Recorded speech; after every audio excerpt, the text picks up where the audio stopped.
Good morning, good morning, good morning, good morning. We had the coolest thing happen this morning. Mother Nature, I'm telling you. We had some osprey flying over high. They were high up. This was just while we were drinking coffee this morning. And they were high up, but when they fly, it's like it's a bald eagle essentially. Variety. But when they fly, they make all these screeching noises. When the heron takes off, he makes a screeching noise that's pterodactyl-like, but it's only as he's taking off. The osprey do it the whole way, all the time. And things that I've seen about Alaska, I went there one time, but we had the worst weather, and it was so foggy we could hardly see anything the whole trip. But the sun was coming up, and there was a lot of clouds still from last night. And as the sun was coming up, it was turning the clouds pink like cotton candy. I mean, it was just gorgeous. And that is not unusual. But when the osprey flew over, their bottoms, which are very light, their top is like a brown, not dark like a bald eagle, but a grayish tan brown. But the bottoms are pretty white, bird dirty white, but white. And oh my goodness, a brand new cover on this thing, and I'm squishing it. Hold on. Sorry. I have a brand new phone also this week. I know this was the week for the Apple breakdown. I knew my phone was coming, and I wanted to get a new one anyhow before we went to England. But I didn't expect to know a Mac also. But anyhow, so the bottom of the bird, of the osprey, is a creamy white. Not white, but kind of like this dirty white. Anyhow, when the sun was coming up and it was turning the bottom side of the clouds pink, it was also turning the bottom of the osprey pink. And they would fly over. There was like 3 or 4 of them flying in a circle, and they were flying over us, and their bottoms were all pink. It was a combination of, actually, not quite that pink, obviously. More like a corally pink, like that color. I mean, it was absolutely stunning. I'm like, look at the osprey. So that was a nice thing to wake up to with your coffee this morning. And now most of the clouds have burnt off. We walked. Oh, I'm a little nervous. There's only one baby fawn. We saw 5 of them together and only one baby. I'm like, oh no. Oh no. And I mean, when I say babies, they're like 4 or 5 months old. They're not, tender on their feet or anything anymore. They can keep up with the adults. And it's hard to tell at times, depending on how far away they are, how big they are. But I'm like, Ken, do you see only one baby? He goes, yeah. I'm like, oh, I hope he's just laying in the grass someplace. Because we saw some of them. This got all wet yesterday. I had a little leakage of the water containers. Hey, sidetrack. Squirrel. Okay. So, I hope we're not down to one baby. That's the first time I've ever seen fawns around our houses. Every once in a while, I'll see one out and about. But, I mean, like once a year maybe. But to be here in our yards, like every 3 or 4 days, they just come through. They have like this rotating circle at the end of because we're on a point, but we're on the inside of this side, and we walk like here, and they just ramble back and forth between, because that's the only place they have left down on this end, just about. Anyhow, I feel like I don't have one of my lights on, but I guess I do. Anyhow, so I'm thinking good thoughts for the fawn. All right. Yeah, 22 is timeless. Oh, yeah, we're going to do a timeline. That's right. Oh, where did I put that piece of paper? Oh. That was weird. I swear I heard my mother. She's not here. She's in heaven someplace. On vacation permanently. Okay. All right, how does this go? I never can do this right. Okay, there we go. All right, yesterday we put far as I know, everything's going hunky-dory, knock on wood, with my Mac. All right, we're going to do a timeline because in this book, they have a timeline. Now, yesterday I said I was going to do me so that I'm represented with Van Gogh in this book. But it's the perspective of Van Gogh. So should I not do his timeline? I'm going to pretend I was there. I'm just going to pretend I was there. It's all fantasy anyhow. Oh dear. I had a purple pen. Here it is. Okay. It's all coming back to me. A little slow, but it's coming back. All right, let's see. Somewhere I have a really short metal ruler like this. It might be at the beach. I don't know. Okay. So, all right. I guess I'll put my year that I was born. We're going to do, okay, this is out of the way. And yesterday I put this deli paper over the paper that was here in the junk journal, accordion. So it just kind of backs it all off. And then this piece of paper was lying here that was Dina Wakley's. I cut a sliver of it. And then I added purple to the white because my favorite color is purple. So, all right. I'm going to put Dayton, Ohio.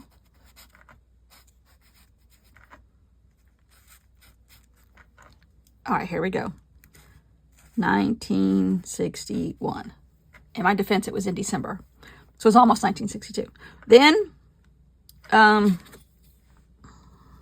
don't really know how many of these I need to put on here. Okay. I'm just going to use this because it's easier to manage. Except this one's crusty, but that's okay. Then we're going to do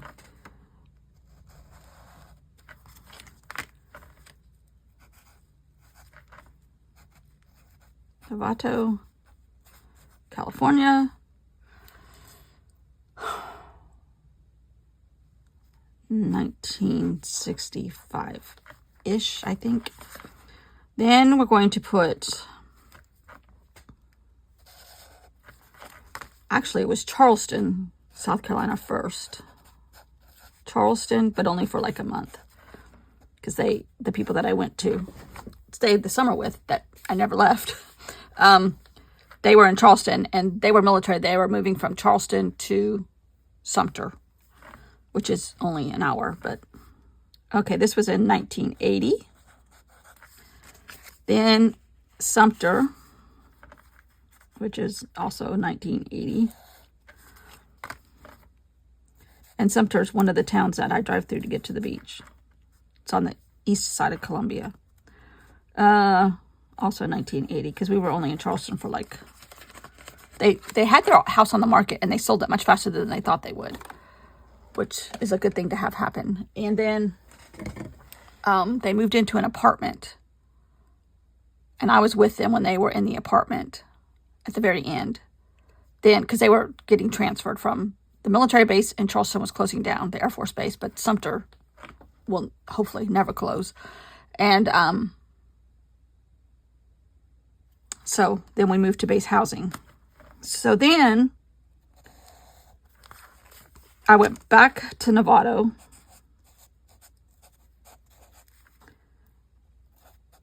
In 1984. Actually, it was planned 83. And then Fort Walton Beach, Florida, 1985. Then Sumter, back to Sumter.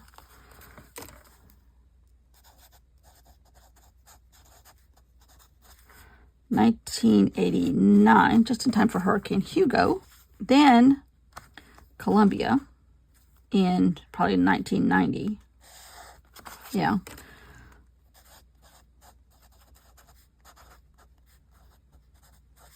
(1990). Then I'm going to put, let's do this. Actually, I need another one of these markers. Here's a pink. Let's just do this. That life came to a screeching halt. In hindsight, very glad that it did. This is divorce. 91. And then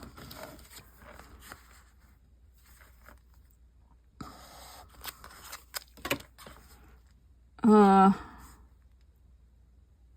could we put this?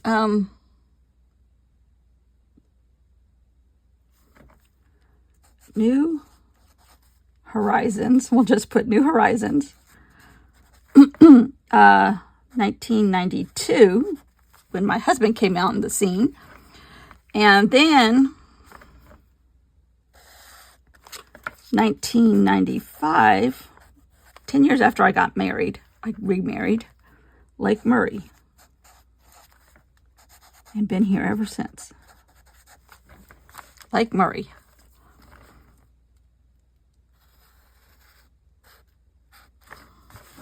And then let's just put in, I wonder if this will, yeah, this is a marker, a magic marker. Okay.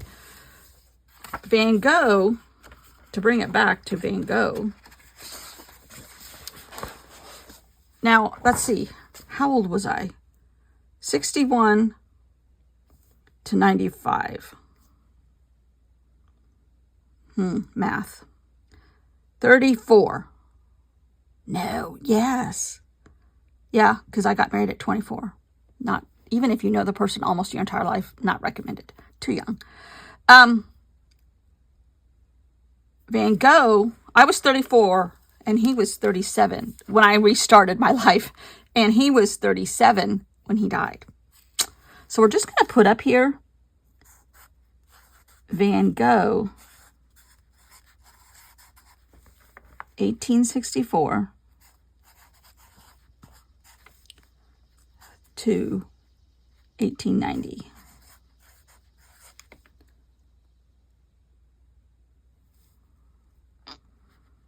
$37 years. And I'm going to put here 34.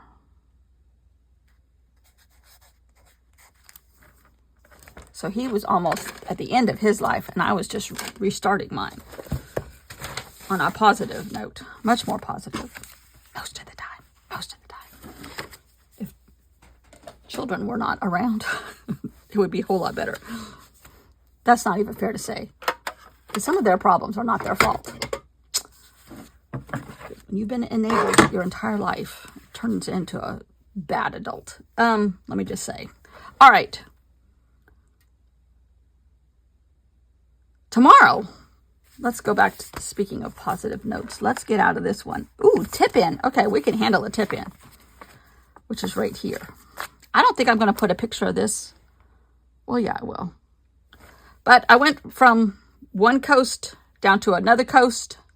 I was born inland, went to the coast, went down to the Florida Gulf Coast, then went to the East Coast by way of a lake in the middle of our state. Can you tell I'm a water person? There's this person that I watch on YouTube that sails sailboats around the world. And they were waiting for a new sailboat, and they bought an old fishing trawler on the West Coast. She's from Florida, he's from Long Island someplace, but in a fishing village. And they bought the trawler, refurbished it for 8 months, and then went up to like the San Juan Islands around Vancouver and all of that, Seattle, Vancouver, that whole area. And where was I going with this? Oh, something about water for both of them too. They had been they were living in an apartment while they were refurbishing the boat. And when they could get to the point where they could live back on the boat and still refurbish it some more, they did. But they sailed up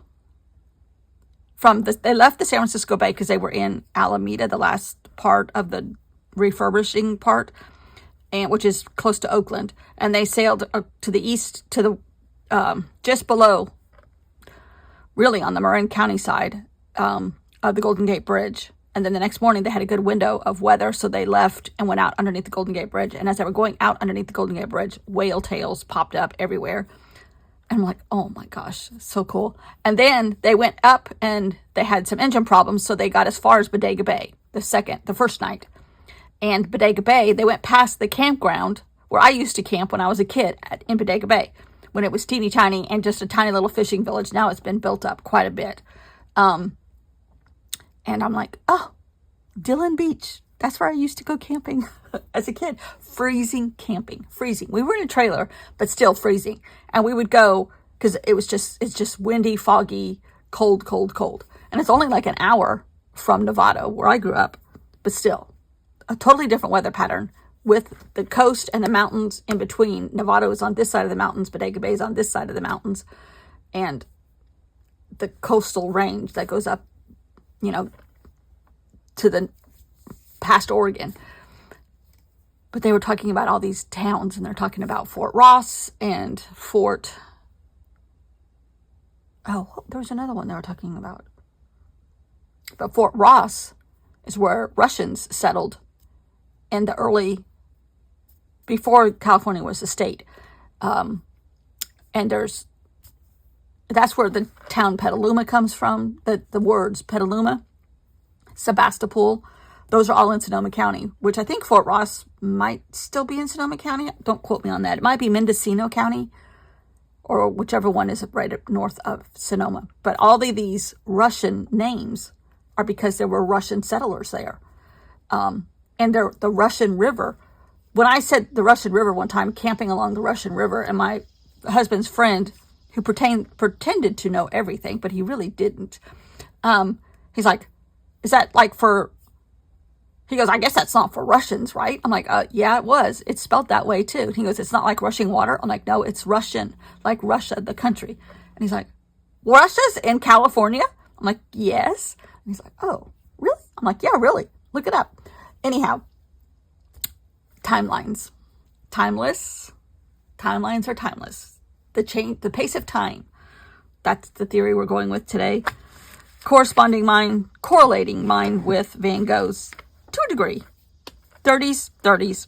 Life changes sometimes for the better. Most, in my case, it did for the better. And that marriage was 4.5 years. And I knew him since I was 4. So I knew him for 20 years. And still am in contact with his mom. That's who I go to visit when we're at the beach. She lives in North Myrtle Beach, almost to North Carolina. But his dad is gone. I've seen him at a couple funerals, and I've seen him, he was living with his mom at one time, right after his dad died. And my mom and dad were still alive, and we all went up to visit them, and my mom's like, okay, there's one problem. Brian's going to be there. I'm like, that's fine. It's 30 years ago. That's fine.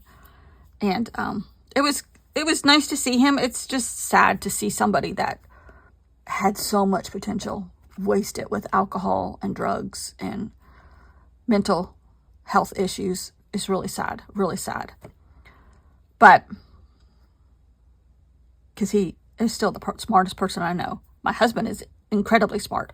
That person was just like photographic memory type smart. Could play music, could not read a sheet of music, but could play any song on a piano you wanted him to. Just brilliant. Could work on any kind of car engine. He was in the medical field. He would be when he was still in the military, doing x-rays during surgery, like to make sure they were, I don't know, but they do need x-rays sometimes in the middle of surgeries, and that was like his favorite place to be. And the doctors used to tell him, you should have gone to medical school. You're wasting your brain. But sometimes those genius people are mentally structured incorrectly in other parts of their brain. My nephew's the same way out in California. He's smart as a whip. But He has a lot of anxiety issues, although that generation does as a whole. I just don't get it. I don't get it. Anyhow, okay, timeline, time marches on. Let's go tomorrow and do, what are we doing? Tip in. Yeah, we can handle a tip in. Now, the 31st will be, I will not do that prompt, which is celebrate, because at that point, I have started my videos for while I'm on vacation, and there's already one scheduled for the 31st. So, giving me a couple days leeway without having to do technology stuff before I leave. So we have 1, 2, 3, 4, 5, 6, 7, 8 left. Tip in, ephemeral, not ephemera, ephemeral. Tea-dyed, shade. I don't know how I'm going to represent shade. I guess I could, yeah. Poetic, buttons. I could do that. Shine is the last one for me.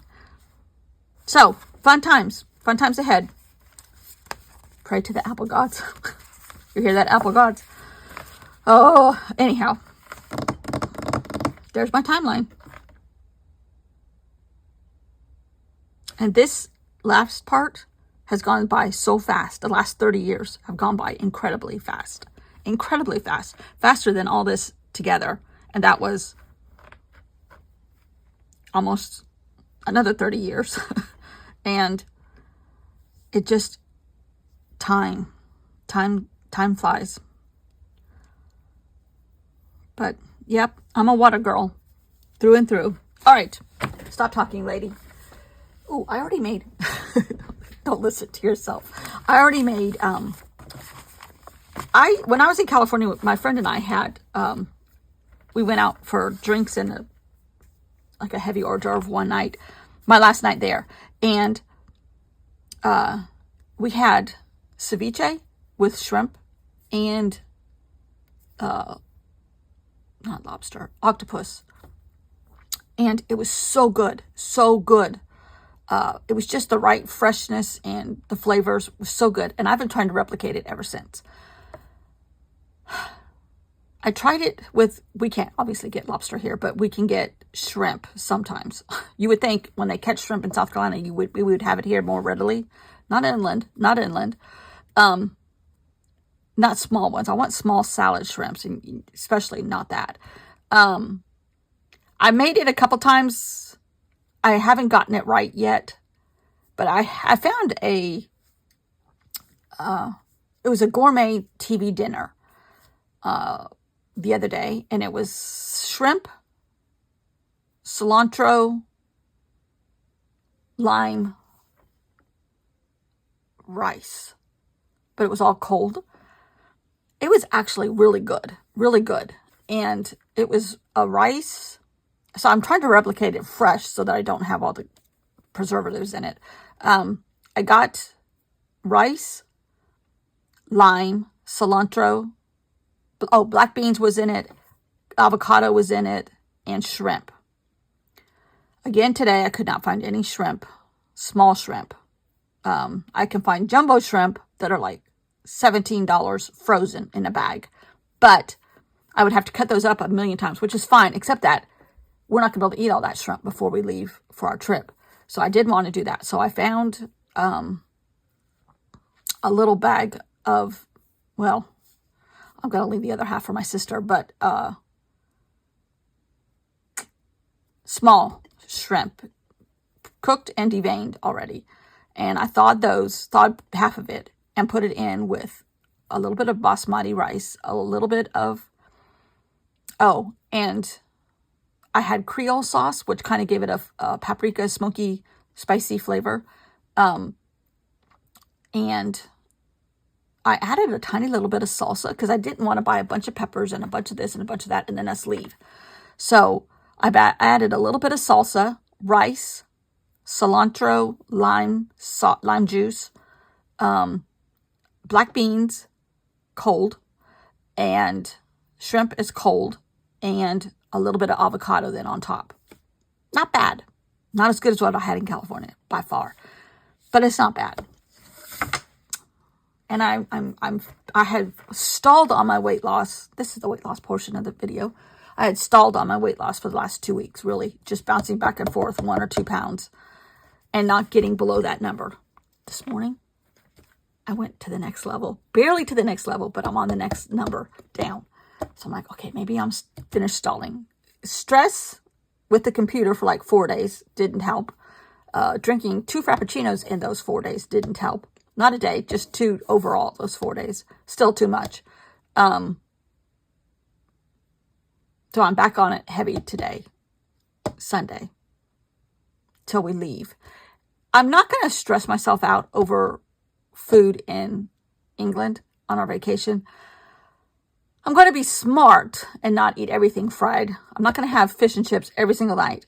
I am really finding flavors of yogurt that I love, which I used to not be a good yogurt person, but I'm much better now.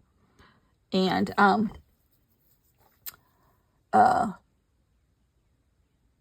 yogurt, I know they have on breakfast bars and stuff like at hotels, and eggs, fruit, or veggies I can have for breakfast and stuff myself on that. Lunch, try to go easy and gentle. They have a lot of fish, but I don't want the fish and chips every day because it's just fried, blah, blah, blah. I'm not going to do nothing, as my doctor said, nothing white. I'm like, I know, no rice. Basmati is okay. I don't like wild rice, and I don't like whole grain pasta. There's just something in the texture that gets to me. And so I won't do whole grain or wild rice or anything over there. But basmati rice, if I have to have white rice, is better than regular rice. I can't ask a waiter, is this basmati rice? But I can have a tiny little bit, just a little bit, to give a little bit of flavor to whatever else, and eat just a lot of meat and vegetables. Try to keep it to that level. Hopefully, they don't use a lot of cream sauces and that kind of stuff. In traditional English eating, I don't know if we'll be in traditional English restaurants because it's so cosmopolitan anymore, especially London. So I don't know. I just have to be careful. Just be careful and not freak out. You're going to be walking all day, but not freak out if I come home a couple pounds heavier. And then just push till my appointment again in October. So, have a good day. I'm going to stop talking for sure this time. Bye.